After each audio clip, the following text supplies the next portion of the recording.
वाह, बहुत बढ़िया। आज आप लोगों के रिजल्ट आ गए। जरा परसेंटेज सेंड करिएगा, कितने आए।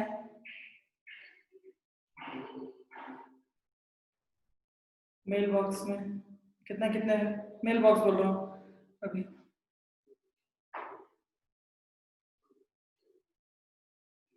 वाह, बहुत बढ़िया। और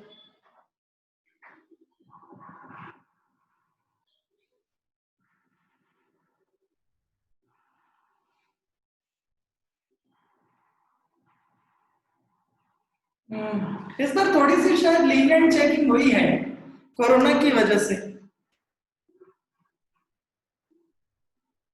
अच्छे हैं, 10th के परसेंटेज से मैं सच बोलूं तो कोई बहुत ज्यादा फर्क पड़ेगा नहीं, लेकिन फिर भी अच्छे नंबर आते हैं तो अच्छा लगता है। 10th के नंबर आपके जो डेट ऑफ बर्थ है वो बताने काम आएगी आने वाले समय में, है ना। तो संभाल के रखिएगा। जो रिजल्ट वगैरह अभी तो ऑनलाइन आ रहा है, मार्कशीट वगैरह मिलेगी तो उसे बहुत अच्छे से संभाल के रखिएगा। फ्यूचर में वो नंबर बताने काम आएगी। और किसके नंबर आए भाई? बहुत लोगों ने पेपर दिया है।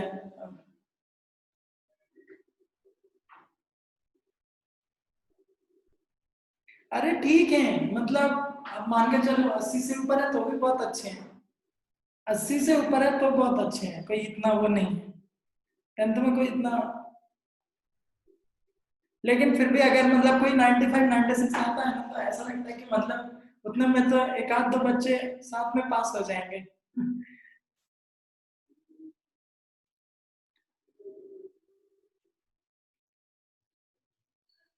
तो और किसी ने नहीं भेजा नंबर? बहुत सारे लोग हैं। बढ़िया है। तो 97, 94, 86, 92.2। बढ़िया। अच्छे हैं नंबर, अच्छे हैं, अच्छे नंबर आते हैं तो अच्छा लगता है। बट ऐसा मत करना कि आपके 10th में 95 96% हैं तो आप बहुत बेटर साइड में, उससे कोई लेना देना नहीं होता है। ठीक है, मैं पहले बोलूं, स्कूल की जो स्टडी जो आप लोग करते आए हैं अभी तक और जो हम लोग पढ़ रहे हैं उसमें अंतर है, मेरे ख्याल से अभी तक ये समझ में आ गया होगा। ठीक है ना, काफी अंतर रहता है। कितने आए भाई ऐसा? हाँ, बढ़ने चाहिए और कुछ नहीं। इसमें ऐसा मत करना कि 96% आ गए तो फिर, अरे मत पूछो यार, मैं पढ़ाई में बहुत कमजोर था, मैं सच बोलूँ तो।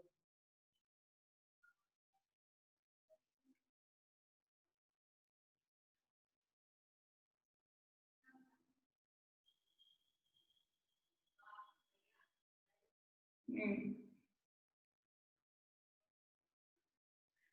अरे काय का यार, बहुत कम नंबर आए थे मेरे। मेरे तो नंबर भी बताने लायक नहीं है। आप लोग तो इतने ज्यादा ज्यादा लाते हो। अगर मान लो जैसे थोड़े साल पहले अगर इतने वगैरह आते ना, जितने परसेंटेज आपके आए तो मेरे मेरे तो पूरे जो मोहल्ला है उसमें पार्टी हो जाती। कुछ अब,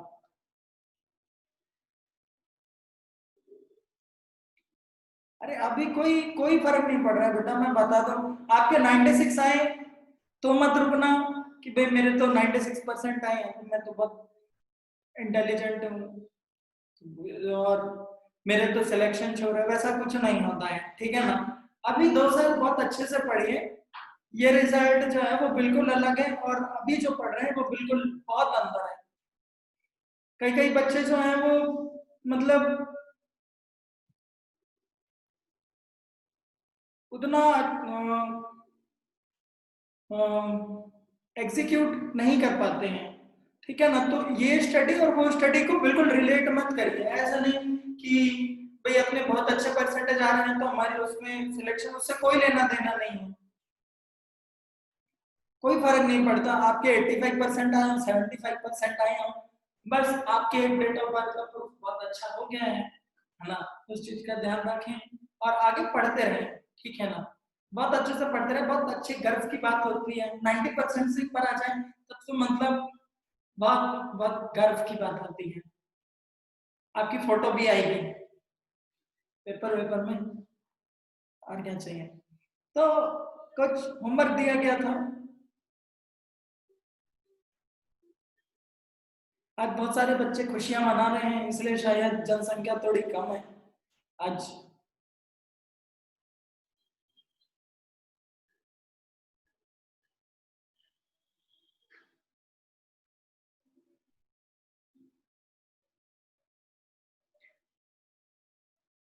नाइन्टी से ऊपर बहुत अच्छे, ठीक है ना। और 85 से ऊपर है तो फिर अच्छा है, मतलब 90 से ऊपर बहुत अच्छा, 85 से ऊपर अच्छा है, ठीक है। और 80 से ऊपर मतलब एवरेज है। क्योंकि सीबीएसई में आजकल 80% लाना ना बहुत बहुत आसान हो गया है। अरे मत पूछो यार, काहे बेइज्जती करवा रहे हो भाई, ऐसे कौन बेइज्जती करता है भाई।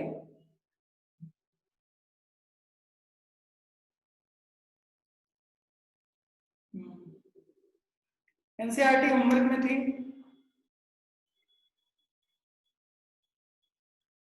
मेरा कॉलेज था एनआईटी जमशेदपुर। अरे हो गई बेइज्जती, भयंकर वाली बेइज्जती होती है। क्या पता ऊपर से पड़ोसी आके अलग पूछते हैं आपके बेटे के कितने नंबर आए, कितने नंबर आए। अभी उसके उसमें आते हैं। हाँ डिस्कशन कर रहे हैं ना, काहे जज्बाती हो रहे हैं, डिस्कशन तो करेंगे। डिस्कशन तो जरूरी है। इसमें कुछ तो पहले ही हो गए थे।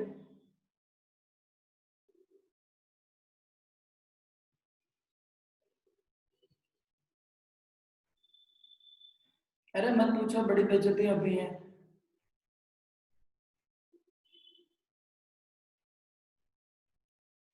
हाँ जैसे बच्चे टेंथ टेंथ में जब 90-95% आते हैं ना, 80-85, तो बच्चे बड़े जोश में फिर वो साइंस लेते हैं कि यस मैं अब कुछ करके बताऊंगा। और फिर 11th के शुरू शुरू में बच्चे को एहसास होता है कि मैंने शायद कहीं कुछ गलत तो नहीं कर दिया। ऐसे भी कई कई बच्चे होते हैं, मैं पर्टिकुलर में नहीं बोल रहा हूँ, लेकिन ऐसे बहुत लोग होते हैं जो ऐसा सोचने लग जाते हैं। Question number one, question number one हो गया। क्वेश्चन नंबर टू,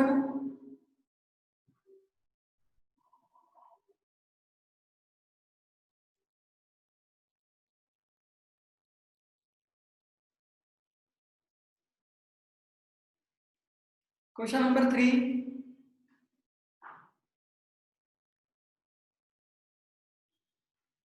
आते हैं धीरे धीरे से। तेरी कोई नहीं पूछा। क्वेश्चन नंबर फोर, एनसीईआरटी थोड़ी लल्लू होती है, अगर आप मतलब थोड़ा अच्छे से पढ़ोगे आपको पता चलेगा कि एनसीईआरटी के क्वेश्चन काफी आसान होते हैं एज कम्पेयर टू जो थोड़े कंसेप्चुअल क्वेश्चन आएंगे और बस कैलकुलेशन करवा देते हैं, वो बात अलग है। क्वेश्चन नंबर चार, पांच, क्वेश्चन नंबर पांच में डाउट है।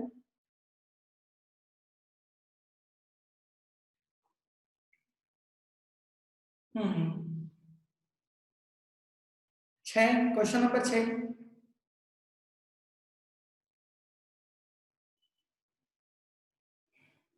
सात, सात किसी को डाउट है।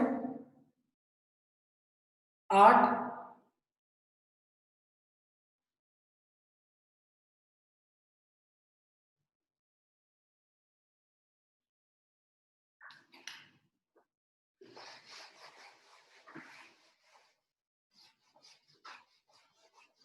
जब आपके पास खाली समय रहे ना तो थोड़ी सी ना कैलकुलेशन की प्रैक्टिस खुद से किया करिए, धड़ाधड़ कैलकुलेशन होनी चाहिए। कैलकुलेशन काफी टाइम बचा देता है। क्वेश्चन नंबर एट, यही वाला क्वेश्चन है। What is the number of photons of light with wavelength 4000 picometre. Lambda जो है 4000 picometer.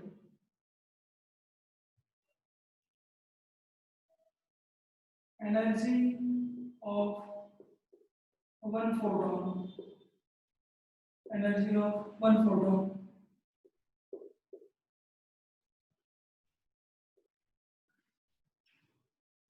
Picometer.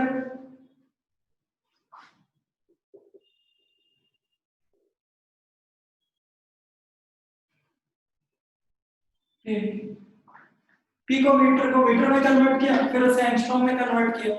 तो एंगस्ट्रॉम में कन्वर्ट करने के लिए क्या करेंगे?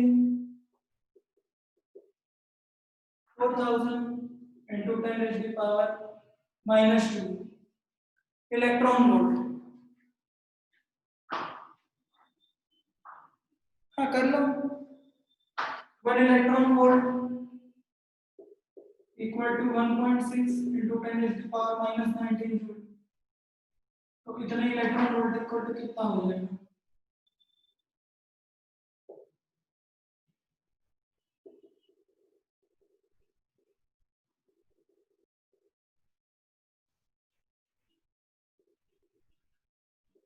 जूल। मान लो n फोटोन है,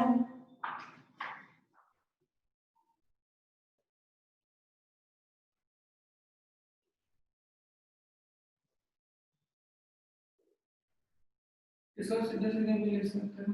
कितना जूल? 1। इसको 1 के बराबर कर दो, एन अननोन है, फाइंड करो। एनसीईआरटी डिस्कस हो रही है।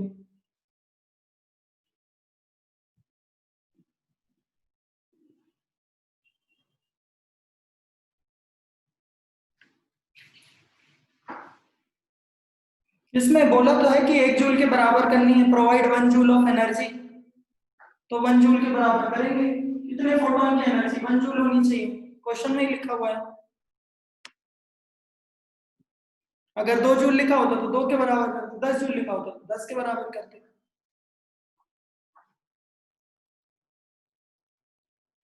क्वेश्चन नंबर 9 का किसी ने पूछा था? 9 का कौन सा पार्ट? 9 का थर्ड।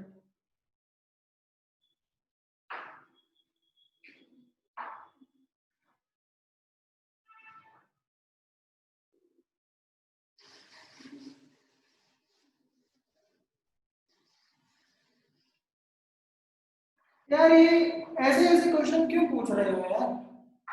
ठीक है मैं बता दूंगा यार, मैं कुछ नहीं बोल रहा, पूछ लो, कोई दिक्कत नहीं। ऐसे सिंपल क्वेश्चन नहीं करनी तो फिर मतलब क्या है यार? Question number 9, photon of wavelength 4 into 10 raised to the power -7 strikes on the metal surface. The work function of metal beam W जो दिया हुआ है वो 2.13 electron volt. The energy of photon. क्या क्या किए हो यार इस क्वेश्चन में? ये बताया हुआ है h nu equal to h nu naught plus ke। इसको बोलते हैं वर्क फंक्शन। यहाँ पे इतने फोटोन का जो वो स्ट्राइक कर रहा है c by lambda, work function 2.13 दिया हुआ है, काइनेटिक एनर्जी पूछा हुआ है 12400 बटे 4 into 10 raised to the power -7।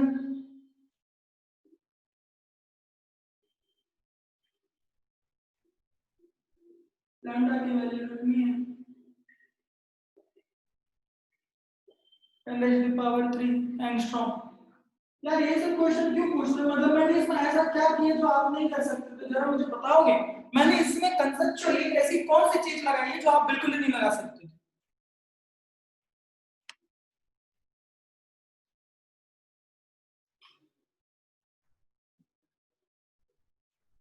Third वाला देखिए, the velocity of photo electron.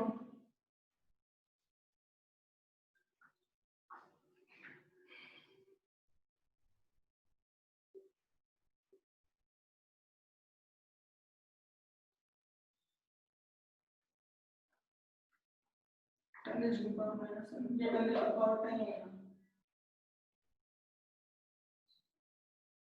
4000 -2.13, ये काइनेटिक एनर्जी है, ये इलेक्ट्रॉन वोल्ट में है।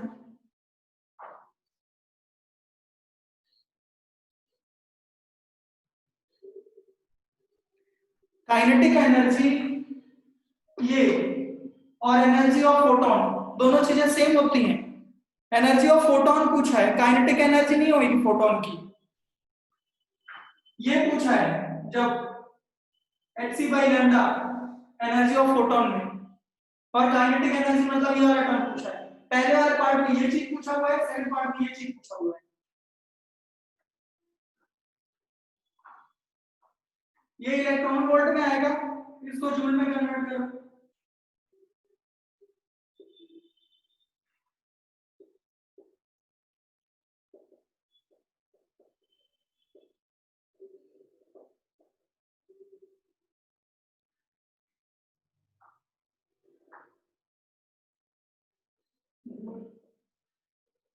Kinetic energy half mv square,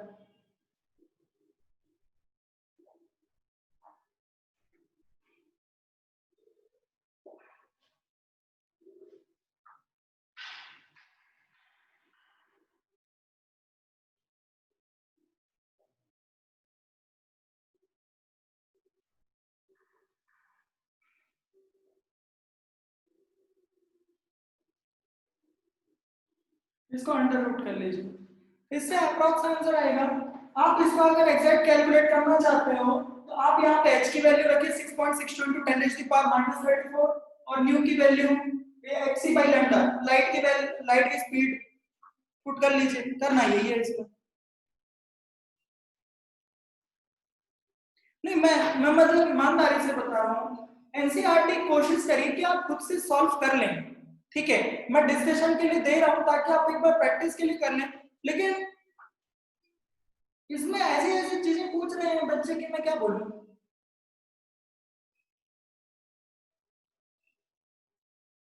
फिर कहां से मैं कैसे टफ क्वेश्चन करवाऊं यार, जब ये वाले क्वेश्चन जो है इसमें दिक्कत होगी तो फिर कैसे इंसान एक स्टेप आगे बढ़ेगा। लेवल सिंपल रहेगा, कोई दिक्कत नहीं। क्वेश्चन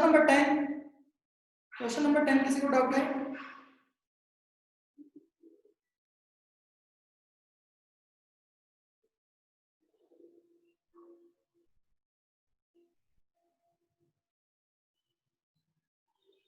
ठीक, नोट कर लो यार, मैं क्या बोलूं।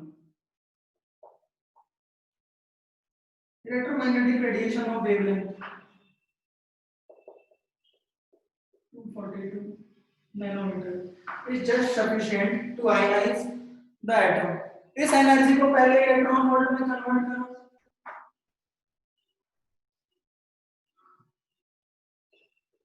एनर्जी corresponding to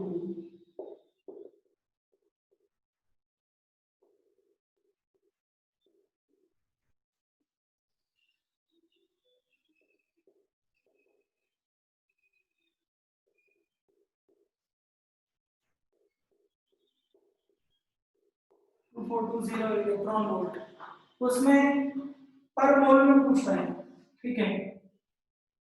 और one atom ionisation energy is equal to 1240 by 242 electron volt, और one mole that is Na atom I equal to कितना होगा 1240 by 242 into 6.02 into 10 to the power 23 electron volt.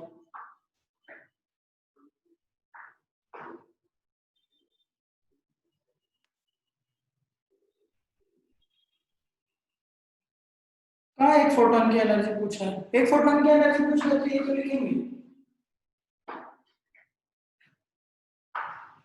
ये electron volt,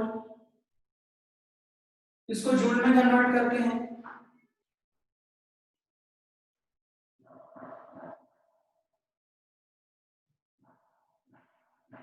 10 raised to the power 23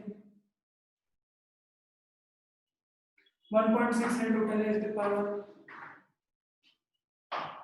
बिल्कुल यार, electron volt हो या joule हो, वो तो एनर्जी की यूनिट है, ऐसा थोड़ी ना है। आप क्या एक इलेक्ट्रॉन के मास को केजी में नहीं लिख सकते या एमयू में नहीं लिख सकते क्या? बिल्कुल कन्वर्ट कर सकते हो, तो मास की यूनिट है, उसमें कौन सी बहुत बड़ी दिक्कत है? मास को कन्वर्ट करने में कौन सी बड़ी बात है? ये जूल, उसका किलो जूल में पूछा है, तो उसको किलो जूल में नहीं कन्वर्ट कर सकते हो।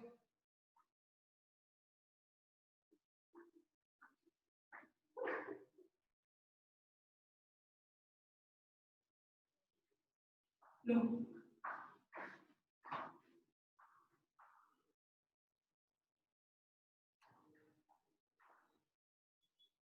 Question number 11,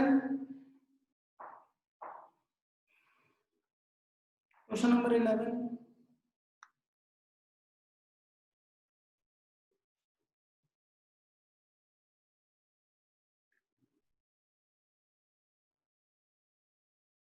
question number 12,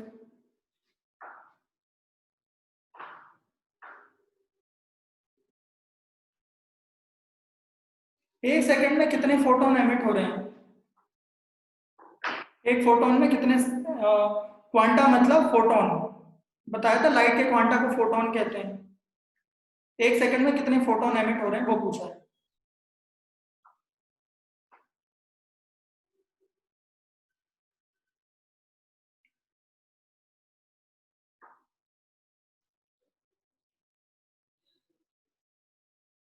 frequency new होती है, थ्रेशोल्ड फ्रीक्वेंसी न्यू नॉड होती है, work function h nu naught होता है, उसको एच से मल्टीप्लाई करना पड़ेगा।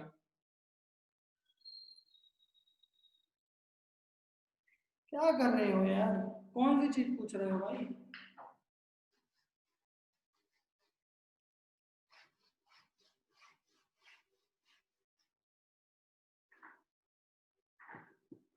न्यू नॉट थ्रेशोल्ड फ्रीक्वेंसी होती है।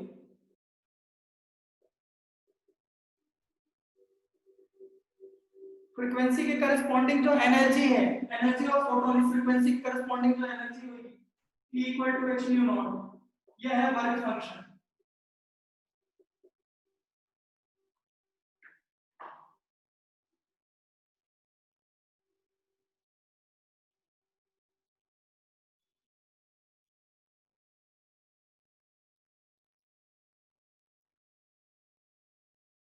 सॉल्व करना है ये।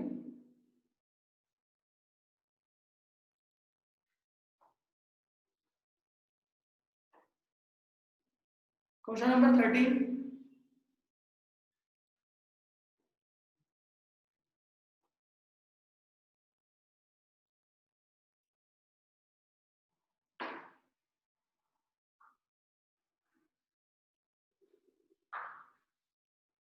क्या किया तुमने इसमें, मैं क्या बोलूँ? 25 वोल्ट बल्ब, इस तरीके का क्वेश्चन जब भी है, करवाया हुआ है, लेकिन फिर भी नहीं हो रहा। 25 जूल पर सेकेंड, जो वेवलेंथ है 0.57 0.57 into 10 to the power minus 6 metre.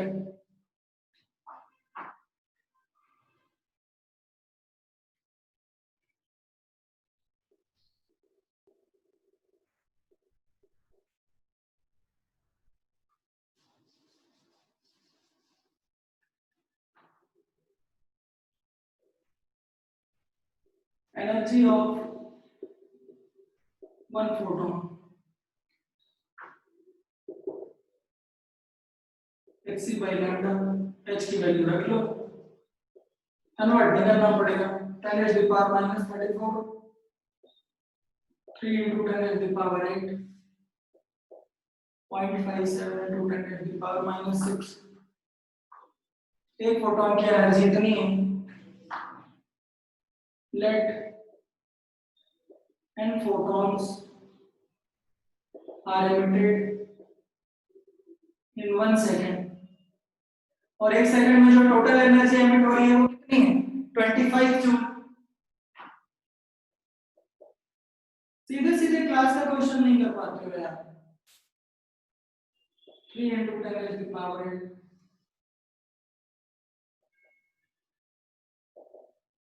equal to 25 and unknown है।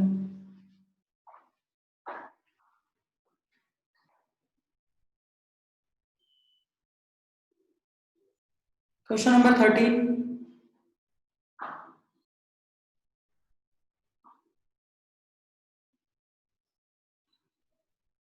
14,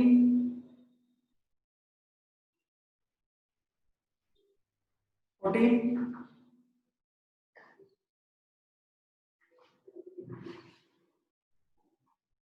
सही है, बट फॉर्मूला रटोगे वो फिर आपके फिर जब चीजें थोड़ी कॉम्प्लिकेटेड होंगी तो फिर समझ में नहीं आएगा, फिर मत बोलना। पावर मतलब जूल पर सेकंड होता है, सीधे सीधे लिखा जाता है, एक सेकंड में इतनी एनर्जी एमिट हो रही है, काय कोई फॉर्मूला याद कर रहे हैं। क्वेश्चन नंबर 14,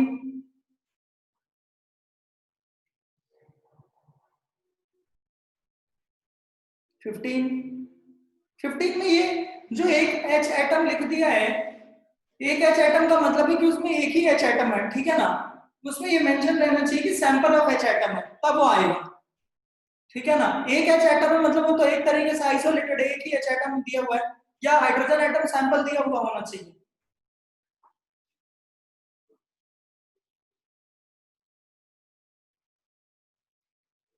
16,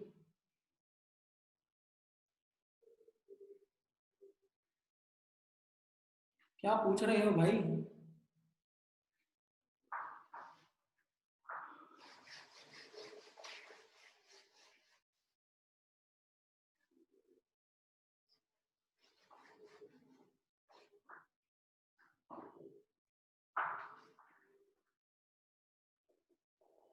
आप एक सेकंड के लिए इसको भूल जाओ, फॉर्मूला बताया था कुछ, -13.6 Z square by n square, ये इलेक्ट्रॉन वोल्ट में दिया होता है, वो जूल में दिया हुआ है, पहले ऑर्बिट की एनर्जी दी हुई है,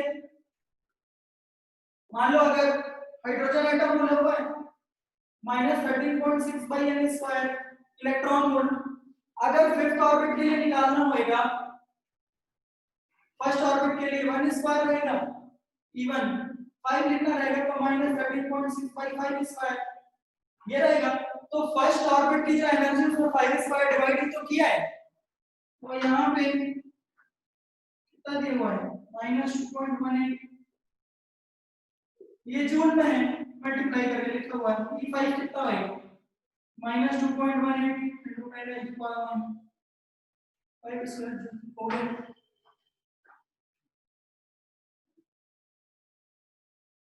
सेकंड वाला भी पूछ लो।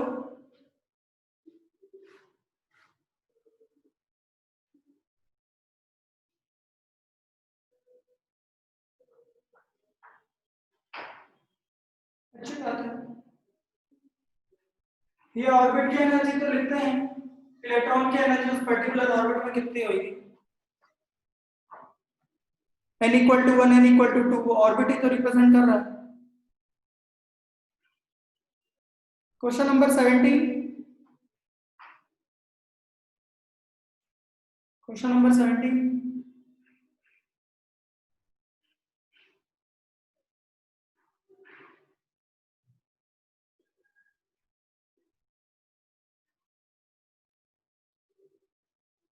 हाँ आ जाता, कुछ भी नहीं दिया होगा तो भी आ जाता सीधे,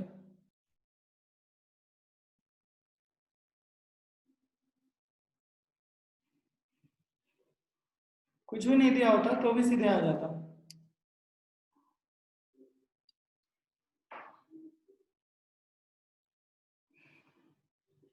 17, क्वेश्चन नंबर 17,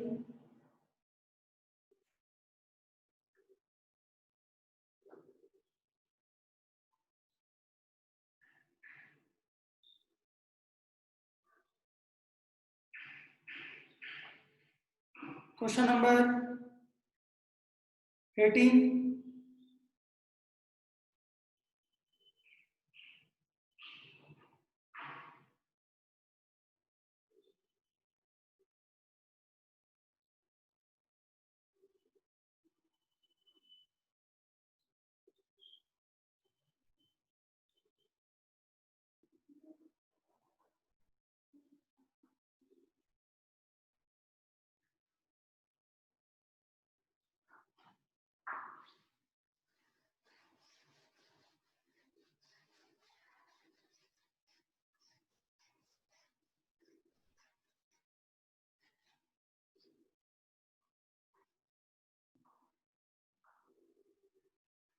मैं जस्ट हिंट दूंगा, जरा ध्यान से देखना क्या होगा।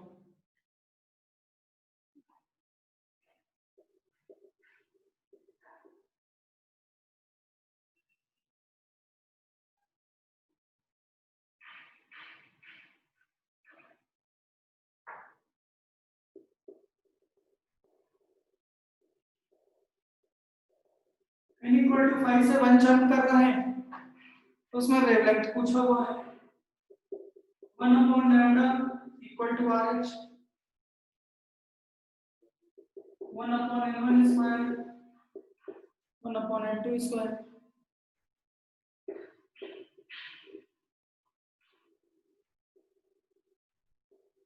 आर एच की वैल्यू रख देना।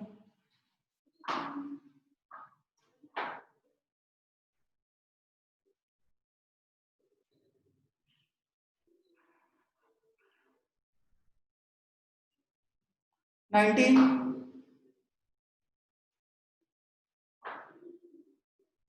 उसका कुछ काम पड़ा? एनर्जी की दूसरी यूनिट है, जैसे जूल है वैसी अर्ग भी होती है। जब वो रहता है तो 2.18 इंटू 10⁻18 होती है।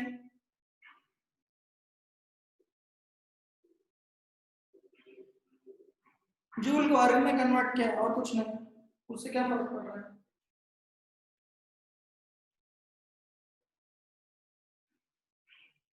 तुमने इसमें क्या किया यार, ये वाला डाउट क्या पूछते हो यार। 91 तो electron energy in the hydrogen atom, calculate the energy required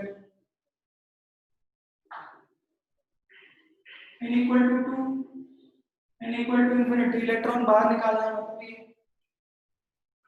energy required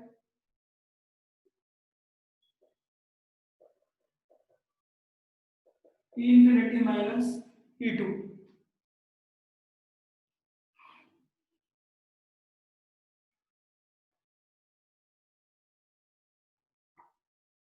wavelength of photon बतानी है जो ये ट्रांजैक्शन करवा सकता हो, तो वेवलेंथ फाइंड करने के लिए 1 अपॉन लैम्डा यूज कर लो, या एनर्जी कैलकुलेट करके x बाई लैम्डा के बराबर कर दो तो भी वेवलेंथ आएगी। 1 अपॉन लैम्डा से सॉल्व कर दो, 1 upon lambda equal to RH 1 upon 2 square minus 1 upon infinity का स्क्वायर, इंफिनिटी का स्क्वायर मतलब इंफिनिटी 0 होएगा, ये लैम्डा आ गया, ये एनर्जी ऑफ फोटोन आ जाएगी।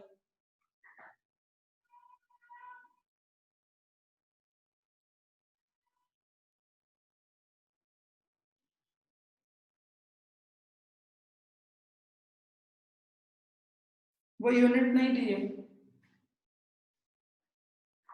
ये जैसे ये अपॉन n स्क्वायर, ये यहाँ पे मान लो अपॉन n स्क्वायर जूल लिखा हो, वो चीज लिखी हुई है, n स्क्वायर जूल को यूनिट थोड़ी ना है, यहाँ पे जूल यूनिट है एनर्जी की।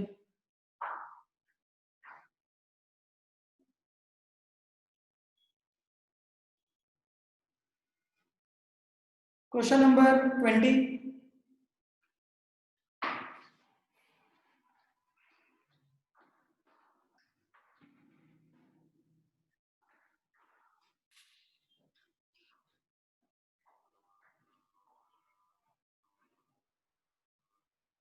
21।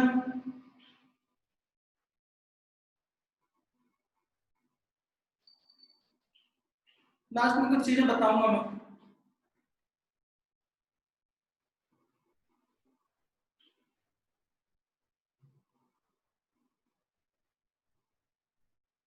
एट पॉइंट नाइन सिक्स आना चाहिए, 8.96 इंटू 10⁻⁻7।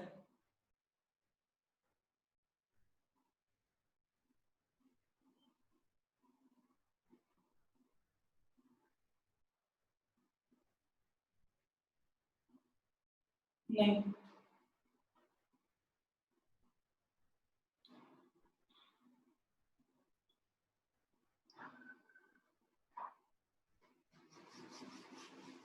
आपने वैल्यू सही से पुट नहीं की तो नहीं आया, आएगा एग्जैक्ट आएगा, या तो कैलकुलेशन चेक करो। Lambda equal to h by root over 2 के।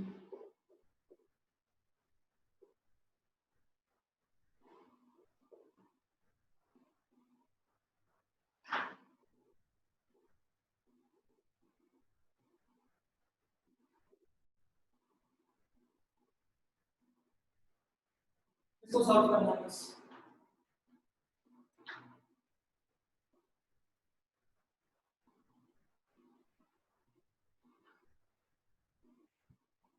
क्वेश्चन नंबर 22 हो गया।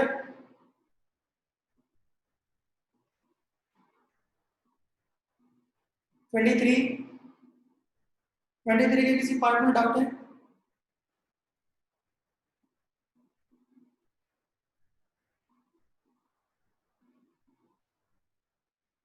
24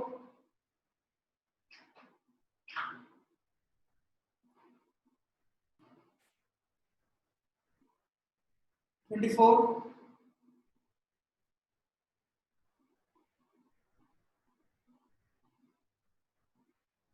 25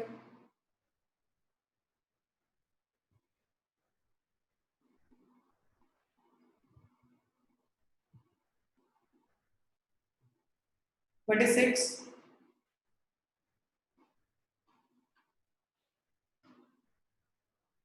27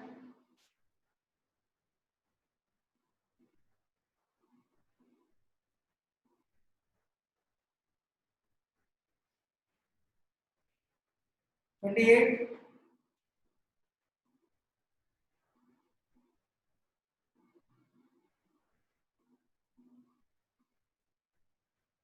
29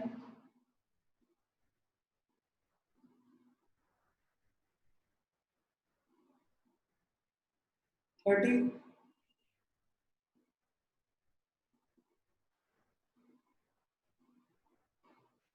31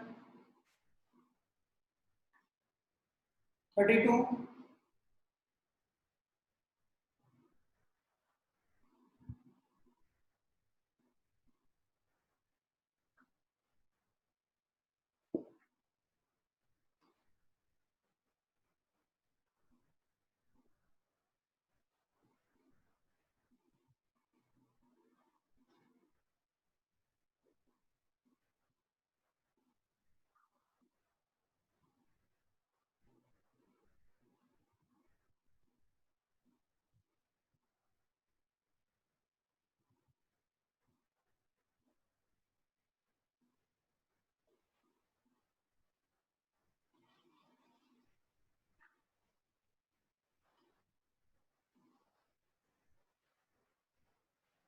pi r equal to n lambda।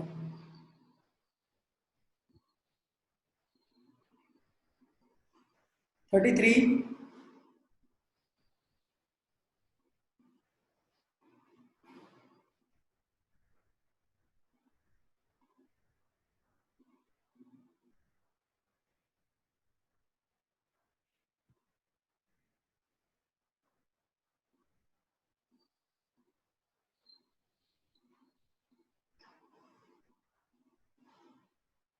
ये सरकमफ्रेंस 2 पाई r जो है वो सरकमफ्रेंस, लैम्डा जो है वो डी ब्रोगली वेवलेंथ का इंटीग्रल मल्टीपल।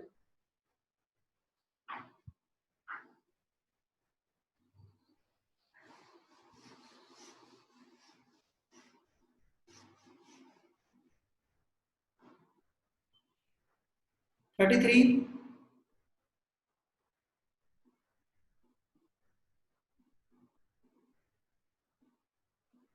34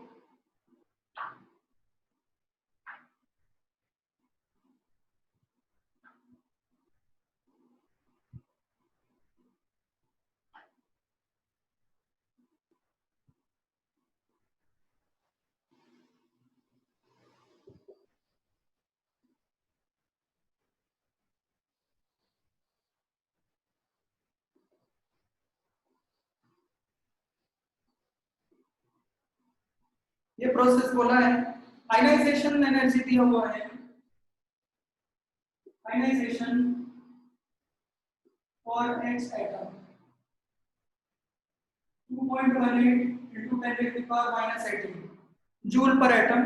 और ये जो चीज लिखी होगी वो हाइड्रोजन एटम के लिए, ionization for H atom is equal to E infinity minus E1 for H atom. तो हम लोग यहाँ पे ये 0 होगा, 2.18 into 10 to the power minus 18 z square by 1 square. ये z की भी वैल्यू कितनी होगी, 1 होगी। यहाँ पे बेसिकली ये जो चीज है ये क्या रिप्रेजेंट कर रहा है, ये जो चीज है ये क्या रिप्रेजेंट कर रहा है, removal of electron from He atom. He ion था, He आयन से एक इलेक्ट्रॉन रिमूव कर दिया गया तो He2 प्लस बचा, ठीक है ना। तो this process basically represents, it represent ionization of He plus ion. It represents ionization of He plus ion, that is transfer transfer of electron from n equal to 1 to infinity। यहाँ के लिए जो energy required होगी क्या होगी, IE for He plus ion बराबर infinity minus E1, 0 minus z square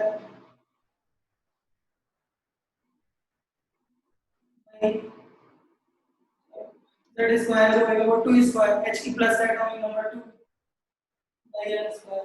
कुल मिला के इस चीज को 4 से मल्टीप्लाई किया और कुछ नहीं।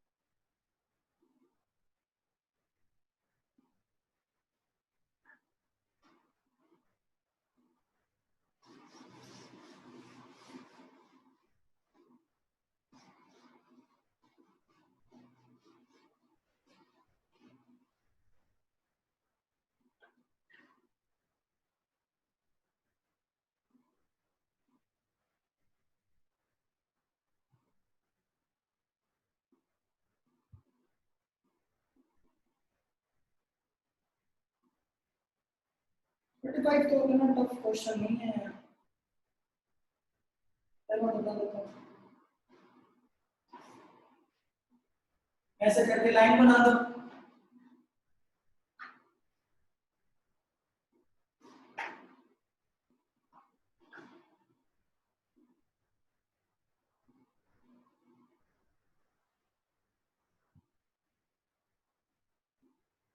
पूरा पूरा कवर होना चाहिए।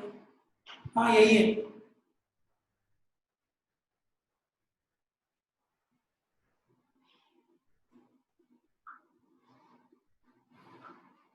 एक की डायमीटर कितनी, डायमीटर ऑफ वन कार्बन,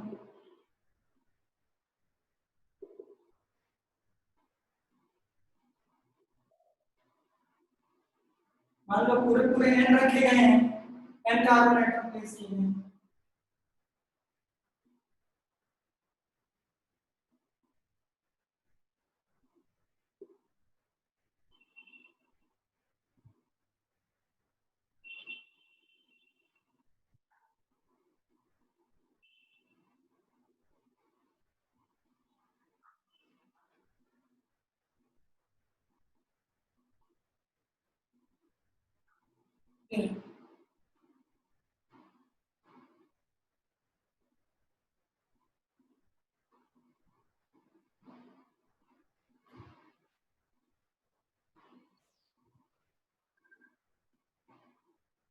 जिसमें जो डाउट पूछा था वो तो है ही नहीं।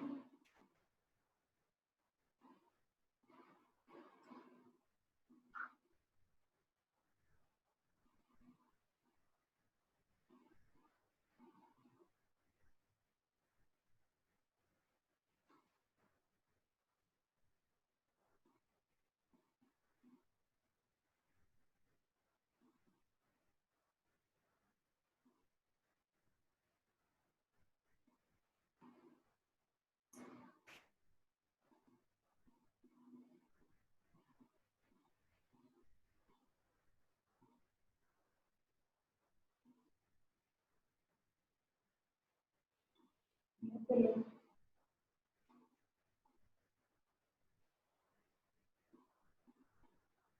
एक बच्चे ने क्वेश्चन पूछा था।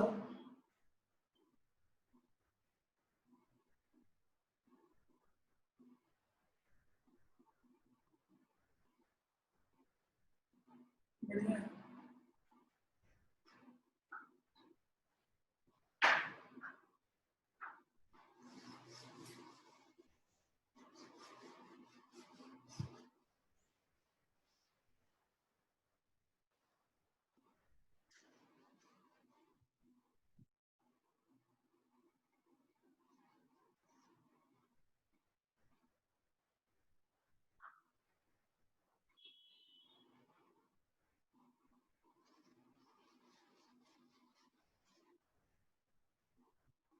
इसके बाद मैं लास्ट क्लास में बता रहा था 4 pi r square psi r square का ग्राफ, ठीक है। उसमें मैंने बोला था कि वो जो लोब्स के जो साइज है वो कंटिन्यूसली बढ़ते जाएंगे, ठीक है ना। तो psi r versus r, psi r square versus r, और 4 pi r square psi r square versus r के ग्राफ ध्यान रखिएगा, ठीक है ना। क्वेश्चन करते हैं, आपको तीनों ग्राफ बनाने आने चाहिए, psi r versus r, psi r square versus r, और 4 pi r square psi r square versus r, ठीक है।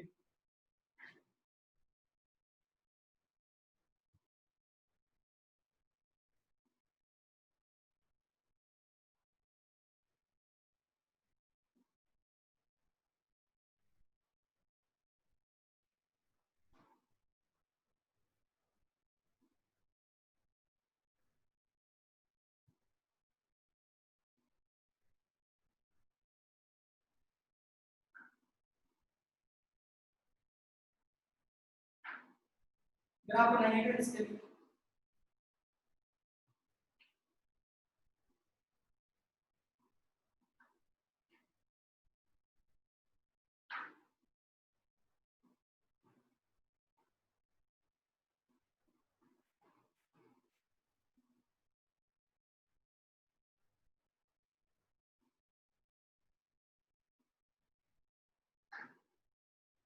क्या बना,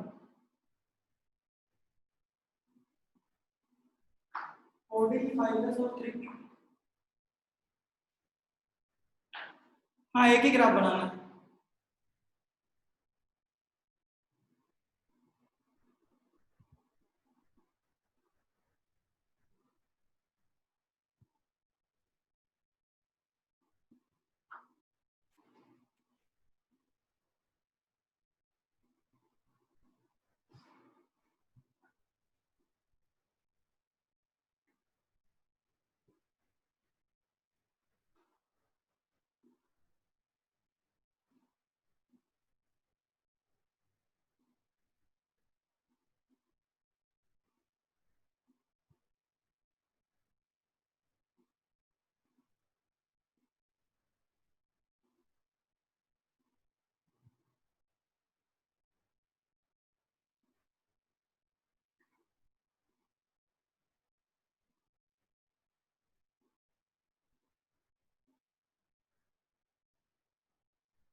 ये वाली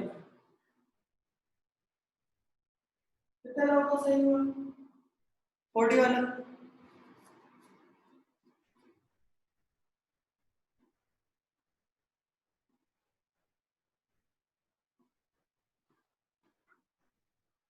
बस,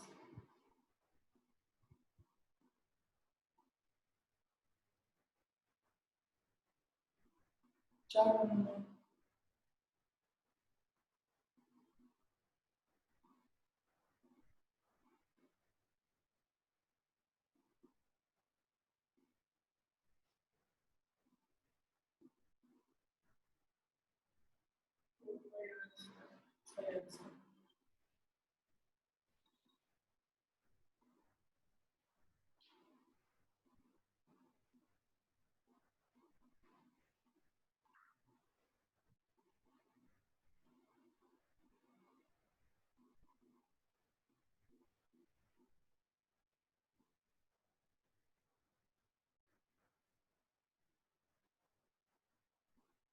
सही आंसर।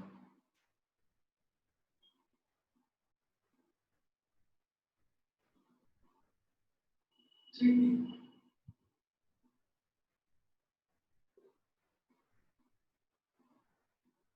ऐसा डाल दो।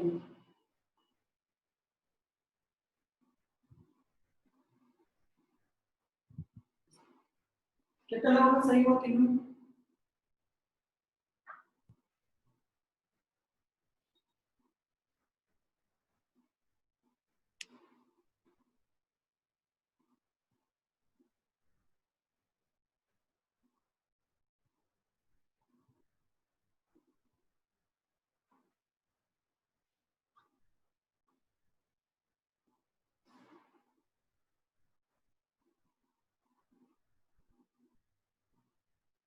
नोट कर लें।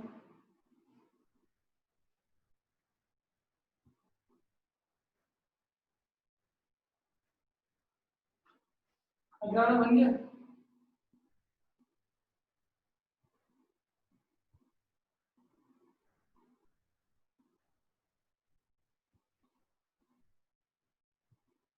Spherically symmetrical. Spherically symmetrical.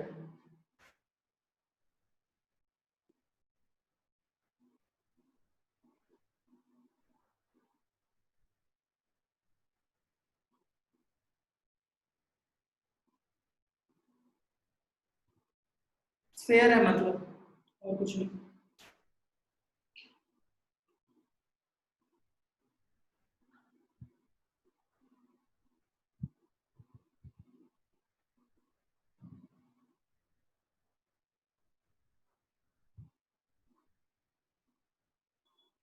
तो क्या होगा?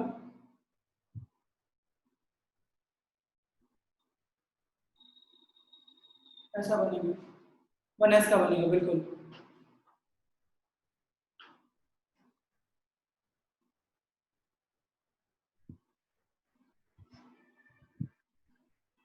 अनडायरेक्शनल लिखा हुआ है ये, या नॉन डायरेक्शनल। जो नॉन डायरेक्शनल जो ऑर्बिटल होता है वो एस होता है। पी और डी जो है वो एक्स एक्सिस की तरफ या वाई एक्सिस की तरफ पॉइंटेड रहते हैं, या किसी एक पर्टिकुलर डायरेक्शन में पॉइंटेड रहते हैं। ये जो है ये स्फेरिकल रहता है। स्फेरिकली सिमेट्रिकल मतलब वन डायरेक्शनल, ध्यान रखो।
तो करें चलो।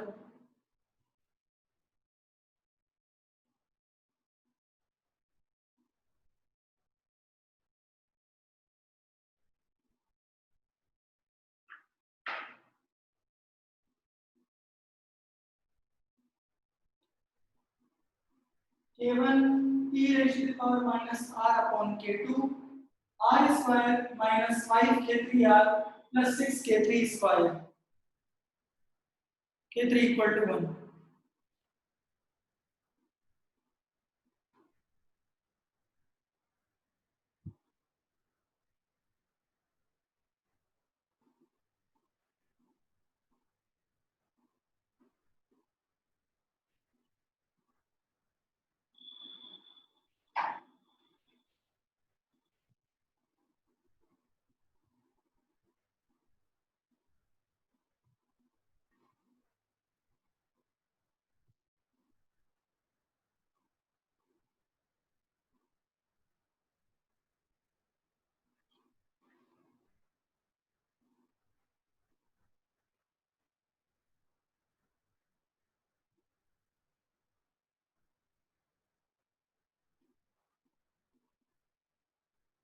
इसको जनरल एक्सप्रेशन से कंपैरिजन करें।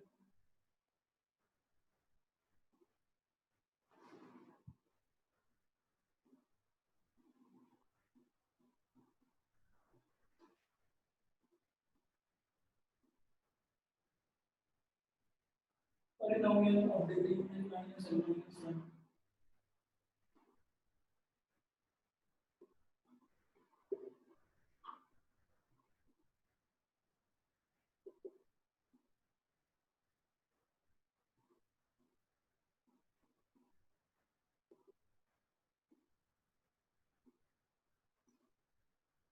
n equal to 3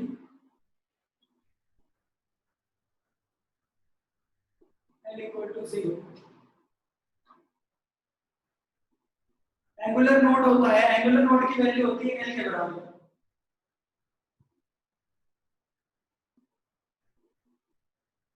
angular node बराबर l बराबर 0। नंबर ऑफ एंगुलर नोड बताया तो number of radial node n minus l minus 1, number of angular node equal to n। Number of subsets n की वैल्यू 3 है।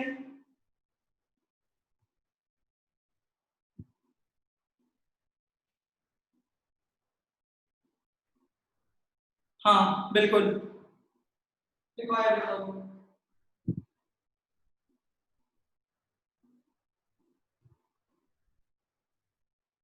Number of subsets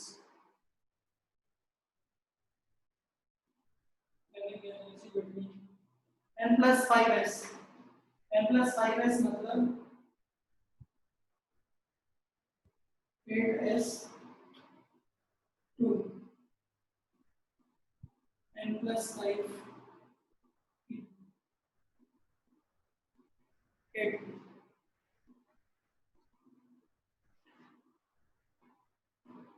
visible हूं मैं?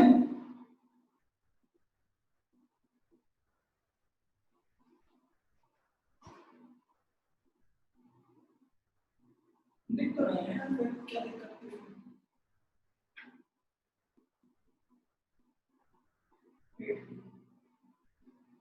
n plus n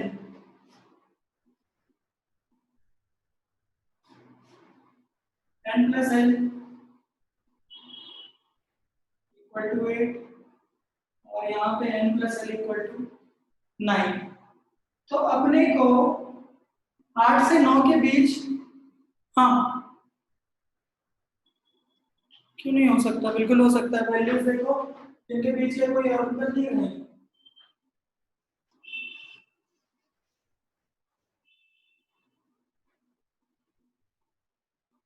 तो number of subsets बताना है ना 8s और 80 के बीच में। n plus l equal to 8 n plus l equal to 9। अब हम लोग ये देखते हैं कि कौन कौन सी वैल्यू पॉसिबल है। बेसिकली अगर आप n plus l equal to 8 लोगे, n plus l equal to 8 वाला कंसीडर करोगे तो ये तो 8 plus 0 लिखा हुआ है 8s। अगर आप 7 plus 1 लिखोगे तो इसकी एनर्जी जो रहेगी 7p की जो एनर्जी रहेगी वो तो 8s से कम रहेगी, ध्यान से सुनिएगा। 7p की जो एनर्जी रहेगी वो तो 8s से कम रहेगी, और अपने को इन दोनों के बीच में चाहिए, इससे कम हो जाएगा तब तो गड़बड़ हो जाएगा। 8s और 8p के बीच में चाहिए, ठीक है ना। तो अपने को ये देखना है कि n + l = 9 किसके किसके लिए पॉसिबल है। जरा ध्यान दीजिएगा, यहाँ पे क्या क्या लिखा हुआ है, 8 + 1 = 9 होता है, और क्या पॉसिबल है, 7 + 2, मतलब कौन सा ऑर्बिटल, 7d।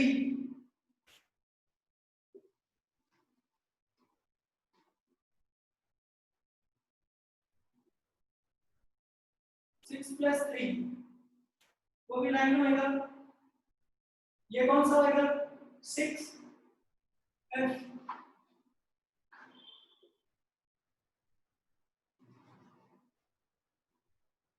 5 + 4 ये भी 9 होएगा, और ये कितना हो जाएगा,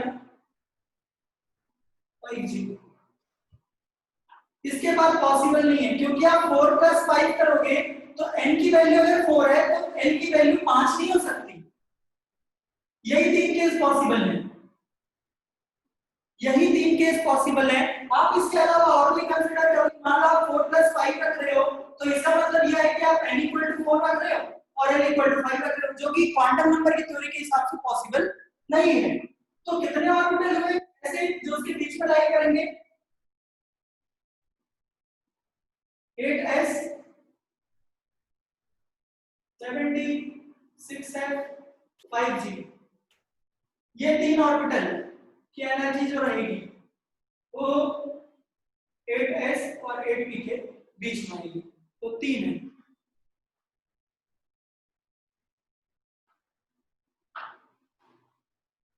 तुम कौन सा केस बोल रहे हो वो बोलो, फिर मैं उसको एक्सप्लेन करता हूँ। कौन सा केस बोल रहे हो,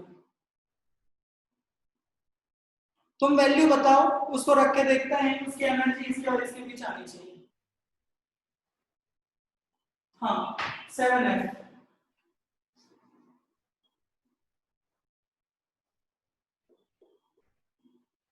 7 + 3 ये तो 10 हो गया, 10 की जो एनर्जी है वो तो इससे भी पार होगी। 8p के बाहर क्यों कर रहे हो, जो अपना जो एनर्जी वाला जो डोमेन है वो 8s से 8p के बीच का है, आप इसके बाहर क्यों जा रहे हो, 7f में तो बाहर जा रहा है, 6f तो ये लिखा हुआ है, 5g भी ये लिखा हुआ है। हाँ तो n + l = और क्या लोगे,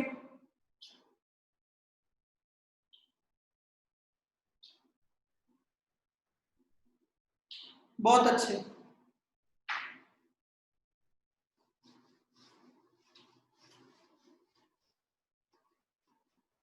क्वेश्चन का मतलब तो ढंग से समझो भाई, क्वेश्चन का मतलब ये है कि एनर्जी लेवल जो है, जो ऑर्बिटल का जो एनर्जी है वो 8s और 8p के बीच में होना चाहिए। एनर्जी लेवल जो है वो 8s और 8p के बीच में कितने ऑर्बिटल आएंगे वो पूछा है, तो इस हिसाब से तो एक भी ऑर्बिटल नहीं आना चाहिए। 4s और 3d ये दोनों के n + l की वैल्यू सेम है, कैसे करोगे यार, फालतू दिमाग मत लगाओ। Orbital angular momentum of given orbital, l की वैल्यू 0 थी,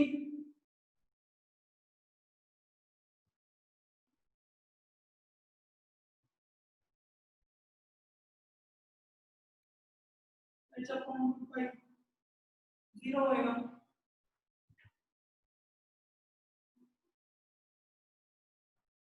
रेडियल डिस्टेंस कितनी होगी बताओ, ये वाले का answer,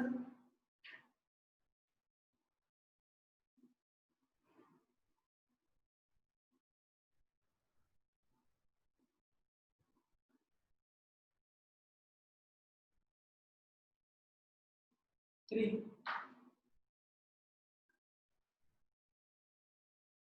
Sai r equal to 0 करना है, और यहाँ पे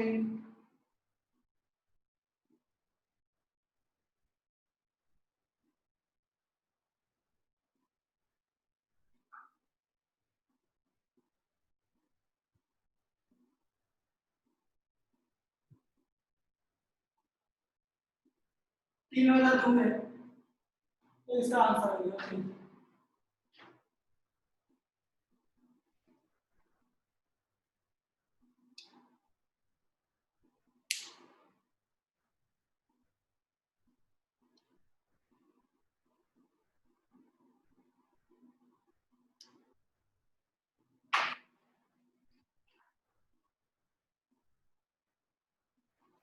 आज के लिए इतना रखते हैं, मैं अगली क्लास का होमवर्क बता दूं।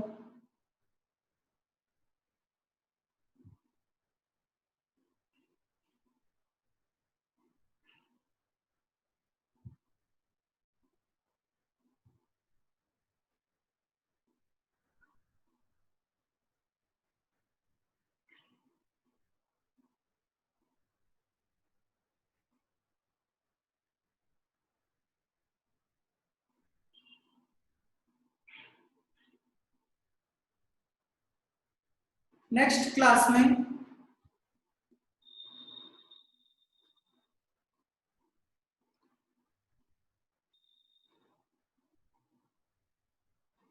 नेक्स्ट क्लास का होमवर्क में लिख देता हूँ।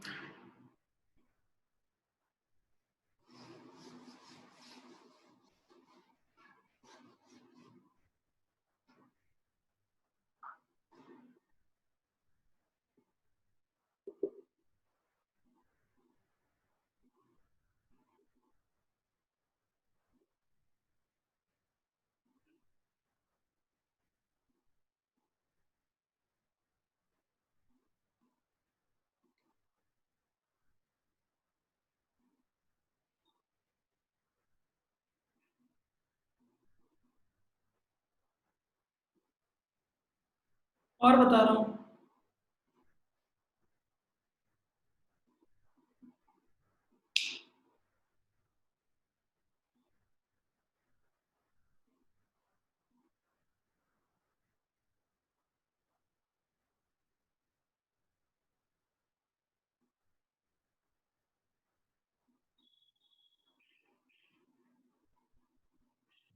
नेक्स्ट क्लास में, कल तो शायद क्लास नहीं है।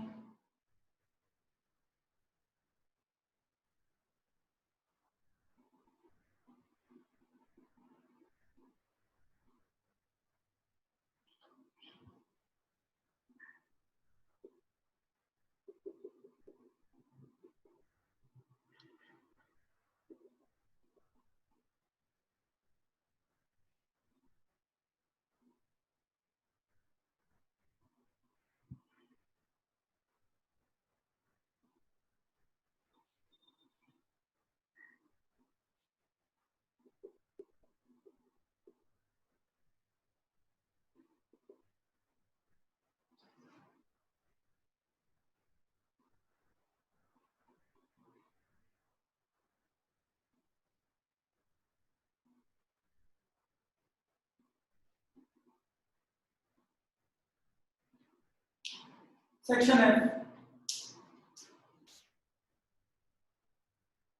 बाकी अगली क्लास में करते हैं।